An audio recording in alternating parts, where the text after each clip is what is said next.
व्यक्ति का बुद्धिमान होना उतना ही महत्वपूर्ण है जितना उसका भला होना। जी हाँ, आज हम डॉक्टर B.R. अम्बेडकर, भारत रत्न और संविधान शिल्पी की उन बातों पर आपका ध्यान आकर्षित करवाना चाहते हैं जो उन्होंने बुद्धिजीवी वर्ग के लिए कही थी। उन्होंने कहा, बुद्धिजीवी वर्ग वह है जो दूरदर्शी होता है, सलाह दे सकता है और नेतृत्व दान कर सकता है। यहाँ उन्होंने नेतृत्व प्रदान करने की बात नहीं की, बल्कि नेतृत्व को दान करने की बात की। ये बहुत ही गूढ़ शब्द है और इसको समझने की जरूरत है।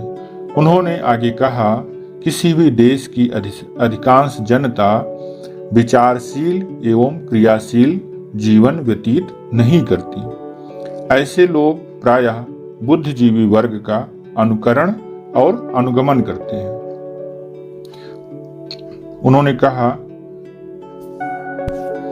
यह कहने में कोई अतिशयोक्ति नहीं होती कि किसी देश का संपूर्ण भविष्य उसके बुद्धिजीवी वर्ग पर निर्भर होता है। यदि बुद्धिजीवी वर्ग ईमानदार, स्वतंत्र और निष्पक्ष है तो उस पर यह भरोसा किया जा सकता है कि संकट की घड़ी में वह पहल करेगा और उचित नेतृत्व प्रदान करेगा। यह ठीक है कि प्रज्ञा अपने आप में कोई गुण नहीं है, यह केवल साधन है और साधन का प्रयोग उस लक्ष्य पर निर्भर है जिसे एक बुद्धिमान व्यक्ति प्राप्त करने का प्रयत्न करता है। बुद्धिमान व्यक्ति भला हो सकता है, लेकिन साथ ही वह दुष्ट भी हो सकता है। इसीलिए उन्होंने जो कहना चाहा, उनका कहना यह भी है कि व्यक्ति का बुद्धिमान होना ही भर समाज के लिए उपयुक्त नहीं है, बल्कि उसका भला होना उतना ही महत्वपूर्ण है। उसी प्रकार बुद्धिजीवी वर्ग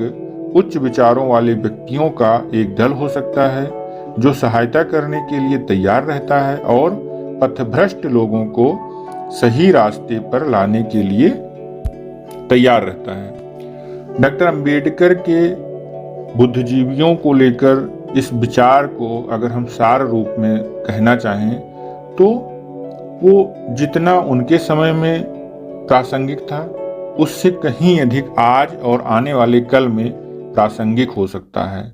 उन्होंने स्पष्ट कहा कि व्यक्ति का बुद्धिमान होना समाज के लिए बेहतर हो सकता है, ऐसा निहायत जरूरी नहीं है, लेकिन व्यक्ति का बुद्धिमान होने के साथ साथ भला होना समाज के लिए महत्वपूर्ण है और श्रेयस्कर है। तो डॉक्टर अम्बेडकर ऐसे विचारक रहे हैं जो आज भी उतने ही प्रासंगिक हैं जितना कल और उससे पहले रहे। उत्तर प्रांत चैनल में ऐसी ही महत्वपूर्ण और प्रासंगिक बातों को आपके बीच रखने का प्रयास किया जा रहा है। अगर आपने चैनल को अभी तक लाइक और सब्सक्राइब नहीं किया है तो प्लीज कर। इस चैनल पर देश दुनिया की महत्वपूर्ण खबरों, अपडेट्स के साथ साथ बहुत सारे दार्शनिकों और चिंतकों की उन बातों को आप तक पहुंचाया जाएगा जो आपके लिए और राष्ट्र